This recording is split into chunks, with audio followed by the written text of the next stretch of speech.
La paz de Jesús esté con ustedes, hermanos. ¿Qué tal? Otra vez más por acá.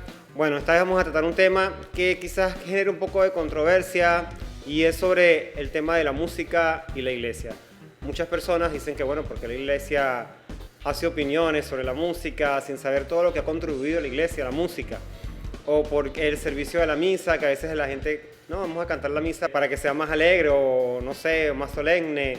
Muchas veces confundimos la palabra solemnidad con suavidad, cuando solemnidad es celebración. Podemos ver desde el Antiguo Testamento, podemos leerlo en el Segundo de Crónicas, en el libro de Números, y nos podemos ir 1400 años antes de Cristo, cuando las 12 tribus de Israel, una de las tribus, la tribu de Leví, era la tribu del servicio, donde se escogían a los músicos, era la tribu que prestaba el servicio al templo, estaban los sacerdotes. Se veía como era toda una preparación para los músicos, pues serán escogidos, serán preparados, eran ungidos para este servicio. La forma de vestir de los músicos era de lino fino, era diferente al resto. Ya existía este servicio, pues, del ministerio de música. Mucha gente cuando escucha el ministerio de música piensa que estamos hablando de renovación carismática y no. Diaconía sería en griego lo que es ministerium, en latín, que es servicio. Entonces, ministerio de música es un servicio de música.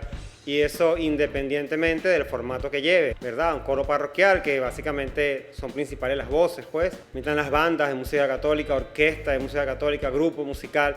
Independientemente del formato que traiga, todos son servicios de música, o sea, un ministerio de música como tal. Podemos leer en el Catecismo de la Iglesia Católica, en el numeral 1156, que la música es un tesoro inestimable, parte integral o necesaria de la liturgia. Si nos venimos a tiempos más modernos, podemos leer también en la carta a los Colosenses, a los Efesios, donde se habla de alabar al Señor con himnos, con canto, que se afirme la fe a través que el Señor escuche pues de sus corazones esos cantos, esos himnos. Si nos venimos a tiempos muchísimo más modernos, nos conseguimos con aquella frase que se le otorga a San Agustín sobre el que canta ahora dos veces, aunque no fue exactamente lo que dijo, sí tuvo una referencia sobre el Salmo 72. Él exaltaba, hablaba un poco sobre que aquella persona que canta alabanzas ama al que le canta estas alabanzas, algo así.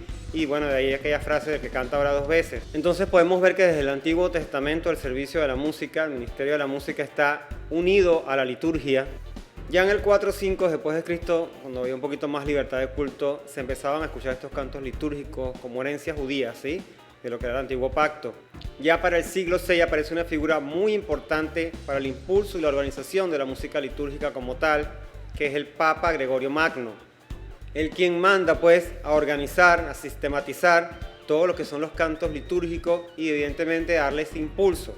De ahí donde toma la música litúrgica el nombre de cantos gregorianos. Ya para el siglo XI, un monje benedictino perfecciona la escritura musical, creando el tetragrama. De él es que conocemos las notas musicales, do, re, mi, fa, sol, la, si. Luego para el siglo XIII, un clérigo también de la iglesia agrega una línea más a este tetragrama y crea lo que hoy conocemos como el pentagrama, que aún se usa, dando a la iglesia estos grandes aportes para la música que aún son utilizados. Para el siglo VIII se incorpora el órgano, pues y se ha conocido ya estos cantos litúrgicos como cantos gregorianos. Para el siglo X se agrega lo que es la polifonía o armonía vocal, que es la música a múltiples voces. Bueno, así la música gregoriana o la música sacra, nombre que se origina cuando se da la Reforma Protestante, que luego la Iglesia adopta y reafirma en el Concilio Vaticano II, donde también se hacen algunas reformas y ya la música sacra pasa a abrir a más ritmos. Se incluye lo que es la culturización de la música. La música litúrgica puede variar según la cultura de cada país sin que ésta dañe,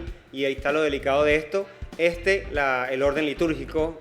El Sacrosanto Concilio, el Concilio Vaticano II, es el último documento de la Iglesia, el más actual, que habla sobre la música, y en él se ve lo que es la implementación de instrumentos, sin descartar pues lo que ya se venía usando en cuanto a cantos gregorianos, la utilización del órgano, pero con la aceptación de nuevos instrumentos siempre y cuando vayan dentro del orden litúrgico.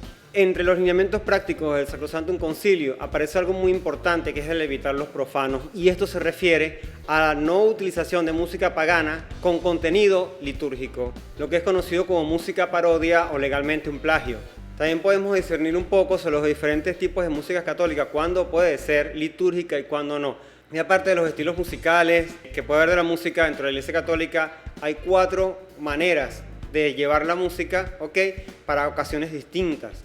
Entre las más conocidas tenemos la música querigmática, que es aquella música que habla de conversión, de cambio de vida, de mensajes hacia afuera, hacia el evangelio, lo que es el mensaje querigmático, pues el anuncio. Regularmente trae ritmos que no se usan dentro de la liturgia, ¿ok? Quizás rock muy pesado o música urbana, rap. Aunque la música querigmática evidentemente no tiene que necesariamente ser comparada con un ritmo musical, sí esto puede influir, aunque más que todo el mensaje, que es lo importante. Podemos diferenciar esto de lo que es la música de animación, que es la música de animación, aquella que se usa en retiros, convivencias, ¿verdad? Que tiene dinámica. Está la música de adoración, que se da, bueno, para momentos de alabanza, de oración, de exposición del Santísimo. Y está la música litúrgica, que es la musicalización de lo que ya está dentro de la liturgia, lo que está ya dentro del misal romano. Y lo dice en el Catecismo de la Iglesia Católica, que el ministerio de música, pues este servicio de música, la música debe llevar a las personas a vivir lo que está sucediendo en el altar. Y esto es preocupante cuando no lo sabemos. Se pueden dar casos como por ejemplo el Cordero unido al canto de la paz. La paz viene el canto quizás alegre porque estás en tiempo ordinario, estás en tiempo de Pascua y de repente brincas a un Cordero de Dios que quitas el pecado y la gente sigue aplaudiendo. Sin saber, el ministerio de música está sacando a las personas de la liturgia en ese momento. El Cordero de Dios, tanto como el Ten Piedad, son cantos penitenciales, ¿ok? Son cantos de perdón. El Ten Piedad pide perdón y el Cordero de Dios le estamos pidiendo al que fue sacrificado a Jesús, por eso se llama Cordero de Dios, porque en el Antiguo Pacto se sacrificaba un cordero.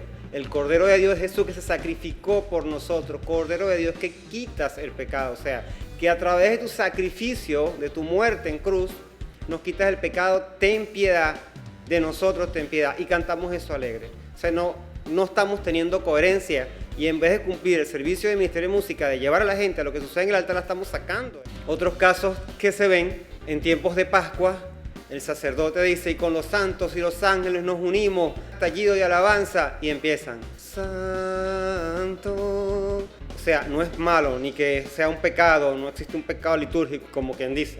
Pero, o sea, yo tengo que sentir la diferencia de cuando estoy en Adviento, que estoy en Cuaresma, que todos los cantos son suaves, de espera, de preparación, a cuando ya estoy en Pascua, yo tengo que sentir que hay algo distinto. Y cuando hablo de alegre no hablo de desorden. Vamos a ver esto para entender un poquito más. Un santo, cantado al estilo coral, coro, sin mucho instrumento, donde las voces son principales, con tonos alegres, con unción, vivido desde la realidad, lo que creo, de la presencia de Jesús ahí en el altar, puede llevarte a esa alegría y a ese gozo, tanto igual como un canto con ritmos latinos alegres, porque quizá la cultura sea en esa forma. ¿Cuál es la diferencia? Que mi alegría no sea del desorden de la música, que mi alegría sea del gozo, que esa música, que ese ministerio me lleve a mí a ese gozo real, de esa vivencia, de ese saber que ahí está Cristo que resucitó por nosotros, ¿verdad? En la misa se celebra pasión, muerte y resurrección de nuestro Señor Jesucristo. Entonces tenemos que pasar por todos los momentos, por el perdón, por el arrepentimiento, por la alabanza también. Puedo contar un testimonio, me estoy yendo quizás muy a lo radical, pero me pasó en un retiro juvenil hace años, en el que en el momento de la Eucaristía inicié un canto un poquito urbano, se parecía a R&B o así medio gospel, y llega un momento en que un muchacho dentro de armonías vocales hace un rap. No estoy diciendo que hagan rap en la parte de la Eucaristía, pero en ese momento ese muchacho tenía tanta unción que todos los que estábamos viviendo en la misa conectamos muchísimo con ese rap de ese momento.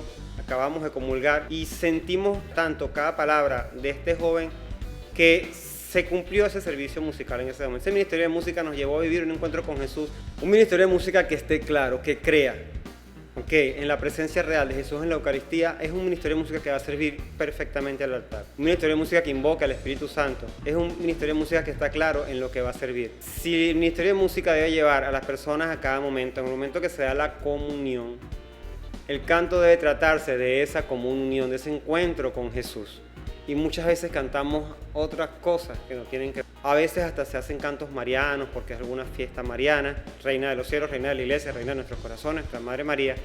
Pero la misa es cristocentrista. Cuando es una misa mariana se hacen cantos en el ofertorio, el canto de como lo hizo María, se menciona a nuestra Madre, se menciona dentro de lo que sucede, que es el pan y el vino, que es lo que se ofrece. Entonces cada canto tiene su esencia y está en el misal romano. Por eso vemos que el canto a nuestra Madre siempre se hace al final de la Eucaristía, como ese acompañamiento pues de ellas a seguir en este envío, en esto que escuchamos, en esto que vivimos en la Eucaristía. Pero ya dentro de la liturgia están estipulados los cantos para la liturgia. Entonces, como dice el Salmo 150, la vemos a nuestro Señor pues en el altar, con címbalos, con platillos, con tambores, con todo, pero dentro de lo que es el momento litúrgico, de lo que se está viviendo realmente. Pues recordemos siempre que el poder lo tiene Jesucristo. Un abrazo, full bendiciones.